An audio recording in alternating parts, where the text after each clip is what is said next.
What's up, everybody? Coach Joe here from Varsity House and the business of strength. And I'm here to deliver another powerful episode to help you turn your passion for strength into a profitable business you will love.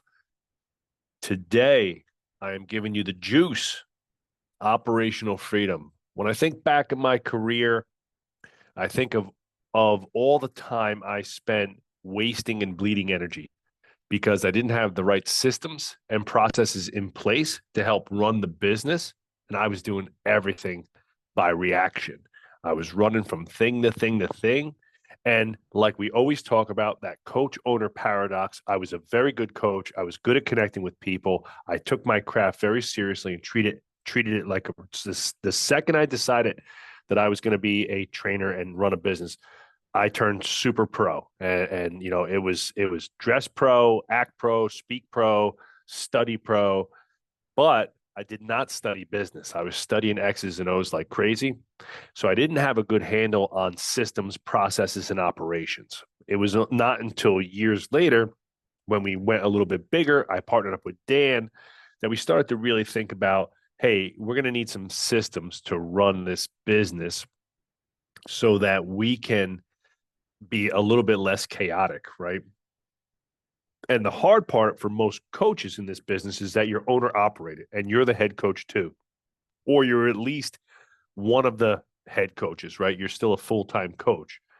And even if you're part time and you're working 15 hours a week, it's still a time constraint because during those hours, you cannot work on the business, right? You have to be client facing. So you're speaking to and connecting and working with a client. So you're not growing the business. So there becomes this trade off of time where you have to service clients because that's how you generate revenue, but you have to work on the business. And if you don't have systems, that process only gets more and more chaotic as you get busier as a coach. So here are the 5 key systems that you need to run your gym. Now, there's more, there's a lot more, there's dozens of systems, right? Everything is a system. But if you're a small, let's say, startup to 500,000, and you'd be surprised at how many gyms I see that are doing 500,000 in that range. Let's call it 400 to 600K. That they have very few of these systems, and I'm like, how you? And they're just gassing it, right? And they're working on pure gasoline, right? They're working 6, 7 days a week, opening the gym, closing the gym. And I'm like, how long you been doing that? A decade. It's like, holy smokes, dude. Like, we got to get you, like, why have you not created any systems or digitized anything in your business, right? You must use technology. You must have systems. All right. So here. So before I get to that, though, we got to do a little shout out to some of our sponsors. All right.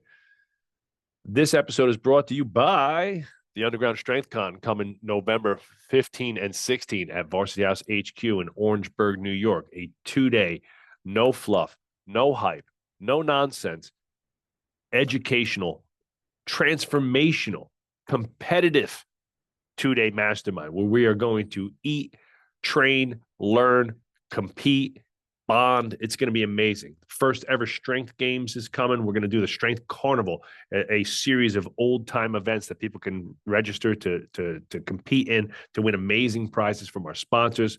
We're going to have stuff like the Husafell Stone, the circus dumbbell, right? A wagon wheel lift, all sorts of cool, fun stuff to play with. And our sponsors are donating some amazing prizes. Ivanko, I got a special from Ivanko Barbell. Ivan from Ivanko had emailed us last week and told us about a special gift he was sending us for one of the winners. And I don't want to tell you what it is now because I want it to be really special. I don't want to give it away, but it's awesome. It's awesome. Soren X is donating a huge bag of goodies for one of the winners. They're sponsoring the grip event. So obviously Pops Soren, Richard Soren, was one of the best grip strength athletes in the world.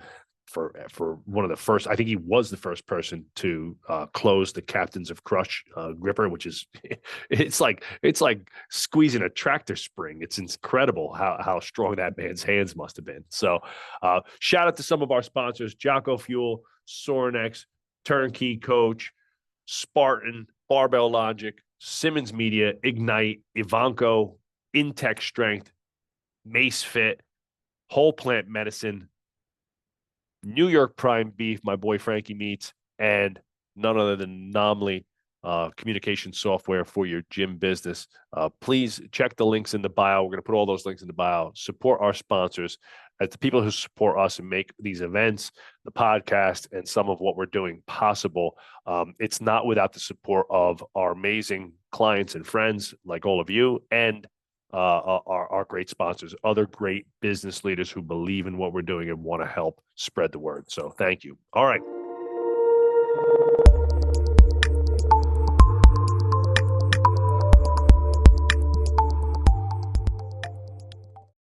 Let's get to the 5 systems you need to crush it in the gym business, right? If you want to make big money, right? And have freedom, right? Because that's what everybody like. Look, let's cut to the chase. I love training people. I love helping people. I love impacting my community. I love coaching little kids. I love seeing my son out there training with the group of kids, right? But I got to get paid, right? I want to make money, and I want to have freedom, right? In the idealist of the ideal world, we're making money all the time in our gym business from the moment it opens to the moment it closes. And a lot of that should be independent of you, the owner, right? You should not be completely dependent on you having to be standing on the gym floor, right? And the only way that happens is systems. All right. So here's the 5 systems. System number one is a scorecard. What you measure grows. If you're not measuring data in your business, you're just flying by the seat of your pants. All right. You have to have data. And the simplest data to collect is your scorecard. The basic scorecard should be leads, how many leads you're getting, how many trials you convert those leads to, how many memberships you convert the trials to, and what your attrition looks like. Leads, trials, membership conversions, and attrition. Those are the 4 horsemen of a gym scorecard, right? The most important metrics are those 4, right? Leads come from marketing. If we're converting marketing to trials, that's a good follow-up and sales follow-up, lead follow-up process. If we're converting lead trials to memberships, that's a good sales and onboarding process. And if we are keeping members and not losing them to attrition, it's a good sign that the product and service is excellent. All right. And you can look at those different numbers. If the attrition starts to go way up, there's almost always a service problem, right? Almost always. Somebody is delivering the goods poorly, okay? Or the product's not that great, maybe the environment's not that good. You have to look at, but it's almost always a product problem, right? Not enough leads, marketing. Not enough conversions to memberships, sales. Okay, so you can, once you have those metrics, you can start to dive a little deeper into what's working and what's not in the business side. Okay. Now, once you get that scorecard down and you do that for a few months, maybe you want to add a couple other metrics on there. We like having referrals, reactivations, and upgrades, right? Because those are also good sales metrics. And we'll call those our defensive sales metrics. Those are stuff that we're running all the time internally. And we're always asking people for referrals. We're always running lists of old clients and old members and old leads and trying to reactivate them to the gym.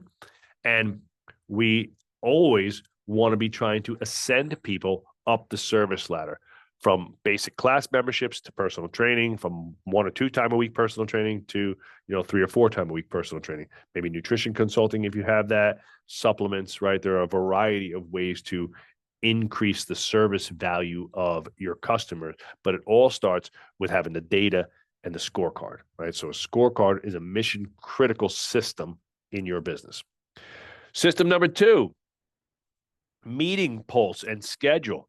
Now, I threw this one in there, and a lot of people shake their head like, that's not that. I mean, really, meetings? It is in my opinion, the communication schedule in your business as it grows, especially once you have employees, is arguably the most important system, because communication is clarity, and clarity precedes action, right? So when I know what I have to do, and we've talked about it in a meeting, and then I get to go do it, right? And then when I follow up the next week with the meeting and say, hey, did you do the thing, right? There's accountability, right?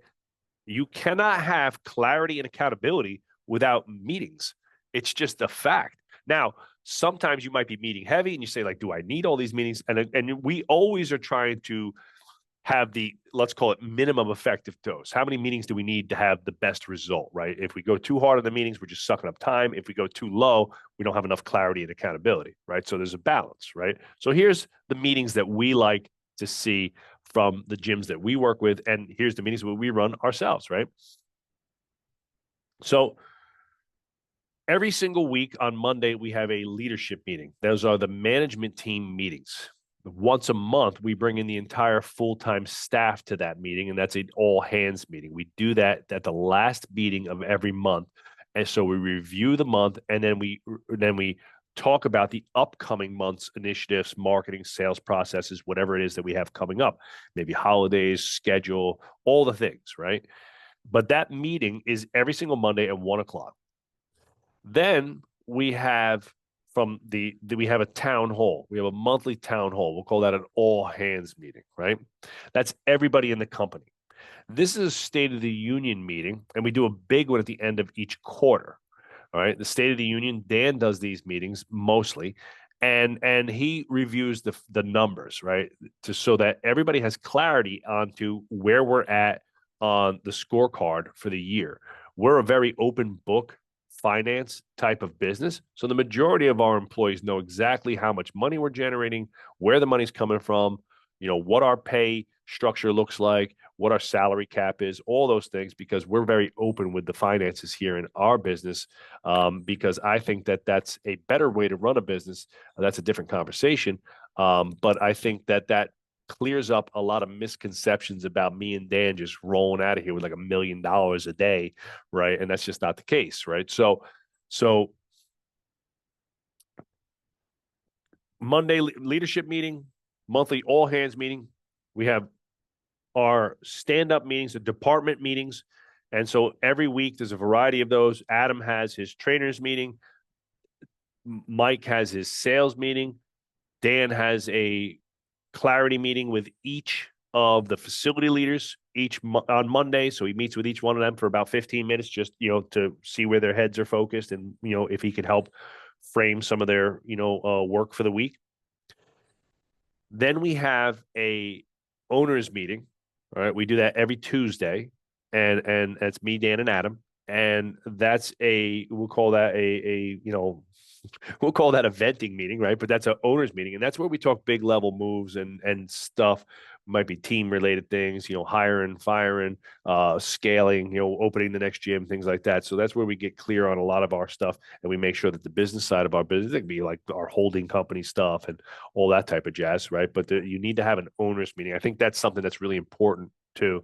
I think a lot of times when in business partnerships, and ownership, and where they have multiple owners, they spend all their time with clients and staff and not enough time with each other, right? And Dan and I have been lucky to travel a lot together, and so but we spent a lot of time with each other, and we've gotten clear on a lot of personal and emotional and business things that maybe otherwise would have gotten overlooked or just kind of swept under the rug. And then last but not least are your quarterly and yearly offsites, right? A quarterly offsite, round up the quarter, get everybody fired up for the next quarter, get creative. What are we doing different? What can we improve? And then our year-end meeting. Our year-end meeting is like a big, 2-day workshop, lessons, reviews. Each department person or each full-time employee's got to bring like a set of documents that basically explains, where they won, where they fell short, some things they think they can work on, how they can bring value to the company, that type of stuff. And we hammer it all out. And we set a plan in place for the next year. And then the goal is to execute as best as humanly possible. But without meetings, you lack clarity and accountability, and you need a good meeting schedule. And my last tip on meetings is they should be at the same time all the time. They should be very predictable and repeatable so that nobody forgets to go to them, right? And then, I booked a session, or I did this, or whatever. Now, vacations and life things, of course, you might miss certain things here and there, but on the regular, the meeting should occur at the same days and times on the same regular intervals. All right, system number 3, an onboarding system. And we can call this we'll call this a lead follow-up nurture to onboarding system. And that's basically, how do you handle clients from the moment they ping in and say, raise their hand and say, hey, I'd like to, check out your gym, to the point in which they are a member, right? And so what happens in that life cycle from start to finish? What's the follow-up process look? Do you have automation? Do you use a CRM system, or is it all manual follow-up? Manual follow-up doesn't work in 2024, people. Spend a couple bucks, get a CRM, call my friends at Ignite, right? Get a CRM set up. They will automate the shit out of your business, and you will be like, why the hell haven't I done this? Didn't I do this sooner? Jesus Christ, right? When you talk about making your life easier, a CRM having all leads in one central hub with all communication with every lead categorized into different service offerings by how much they respond, everything, the data that you get from your CRM is so powerful, right? That not having one is literally like not having an iPhone nowadays. And I don't know how you can run a gym without it. Unless you're like literally like a brand new startup and you're still in the garage and you don't even have 10 clients yet. But once I got the first, $1,000 a month, I'm going to spend a little bit of that to get the CRM set up for sure, right? But an onboarding system is your lead follow-up, your assessment process, and all the little things that happen there. So you want to plan this out. You want to sit with your team and say, what are all the critical steps that need to happen to get a client to get excited about coming into the gym for an assessment, if that's part of your process, or a free class, whatever that trial thing is. What does our assessment / onboarding sales process look like? That I come to a free class? Do we do a full blown assessment like we do, right? And what happens in that assessment, right? And what do we say to them? If the assessment goes great and they decide to join, what steps follow? If the assessment doesn't go as great and they decide they want to hold, wait, or think about it, right? What happens then? Okay. You have to plan these things out. Now, I would go as far as your client onboard is really the first 12 months, right? Because you're being judged hard for that first year. And the majority of clients leave before the year is up, right? So you want to plan this entire process out. Now, we do this as a 12-month thing. So we start from the second the CRM gets pinged all the way through the first year of their life cycle. What automations are we sending? Are we asking for referrals, reviews, reach outs, things like that? Are we bringing them in for a tune-up, a free assessment, an upgraded membership? Are we gifting them some nutrition and swag, right? Where are the actionable steps in that year? Or, right, is it just we just get them in and we just train and we kind of forget about them and we go on to the next people, right? Because that's honestly, I did that, right? I mean, you just get busy, and you try to give them the best training session, but it died after that, right? And you just training them well for a long period of time.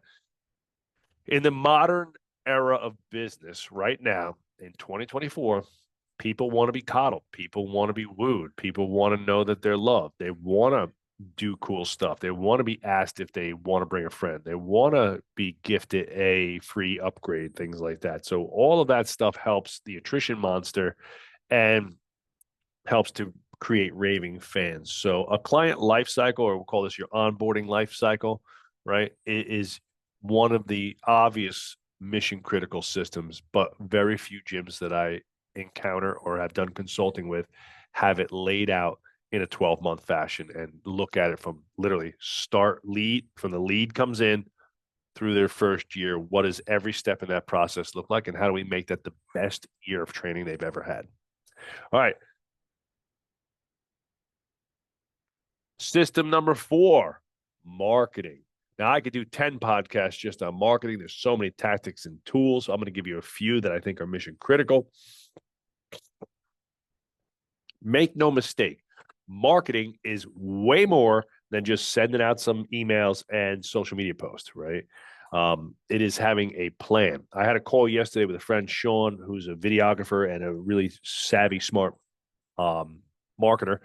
And he just was asking me some questions to kind of get an idea of what I was doing. He's like, what is your plan for these businesses and what's your mission? And we have all that, right? So the first step in the marketing process is what we'll call a brand script. You have to know your brand. You have to know who you are, who you serve, what problems you solve, how your products solve those problems, both emotionally and physically for your clients, right? What emotional benefit do your clients get when they lose 10 pounds, 20 pounds, 30 pounds, when they gain confidence, right? You have to outline that. You want to write all that out. My go-to for that is Donald Miller, story brand script, right? Attend one of his workshops, read his books. He's got lots of free resources on his website. I think Don is awesome, and that will transform your business in and of itself. It'll transform your marketing for sure, is by having a brand script done and knowing the who, what, where, when, why, and how of your business. Second is having a 12-month plan, having a marketing calendar where each month is outlined and you know what you're trying to do and run and focus on each month. A man without a plan only plans to fail. So if you at least have a loose interpretation of your marketing plan for the year, you can execute better than trying to do it on the fly. Again, I have only encountered about 2 gyms out of the hundreds that I've worked with that could hand me a document when I asked for it.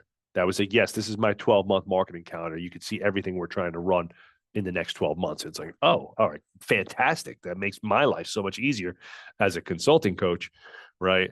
Whereas now, as opposed to having to recreate that whole process. Okay. So a marketing calendar is key. And then the last system I'm going to give you here, because we can go down the rabbit hole on marketing. I'm not going to give you a ton of tactics, but the last thing is you have to have the time booked out in your schedule. Again, when I speak to gym owners, I want to get leads. I want to make more money. Okay, how do you do that? I got to get more clients. How do you do that? Marketing, yeah.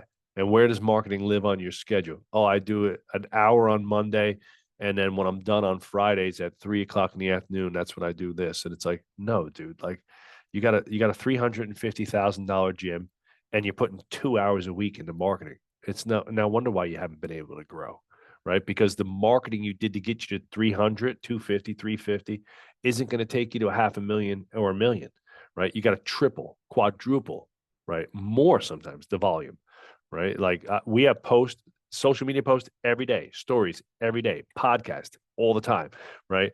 3 emails a week for a decade, right? Newsletters, external events, internal events. I mean, it's insane the amount of BTUs that we spend. I put about 16 hours a week just into creative, meaning that's writing and doing videos and podcast. Okay. 16 hours. Okay. And that's not including delivery, right? I have someone now. I'm lucky where we have an agency. I have somebody else do the delivery. But if you're a smaller business and you got to actually send the post out yourself, that doubles the time requirement, right? Where I just create the idea, do a quick video, send it, right? You might have to do both of those things at first, right? Until you have the money to pay for an agency to help you with that stuff. And then it takes a lot more time. So you got to book the time in your schedule. I never, ever, ever, ever have met a coach or a business gym owner, right, who came to us for consulting, who had enough time booked out in their schedule. It's always 2 to 3 hours. It's like, no, dude, you got to start. We need a minimum of 4 to 8.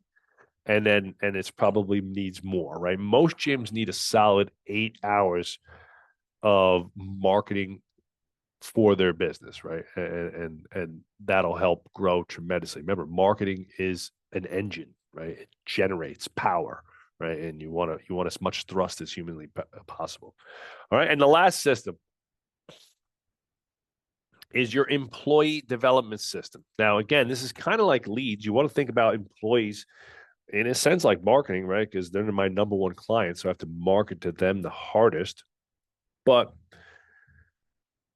your employee development system is a system that starts with a job ad and ends after a 10-year career of being with you. And you want to think about it that way. And now, again, I could spend a whole nother podcast on the lineage of what that goes to, and I'll do that. But for the sake of this podcast, just kind of giving you the key bullet points of each system, we in our employee development system, we want a marketing piece, right? How are we attracting great clients to our business? What are the words? What's the messaging? What is the offer? Okay, just like you would for an external client to come join your gym for training, you want to attract great talent. You got to have a great message and a great offer, the same as you would on on the client side. The second piece of the employee development system is an onboarding process, just like your clients.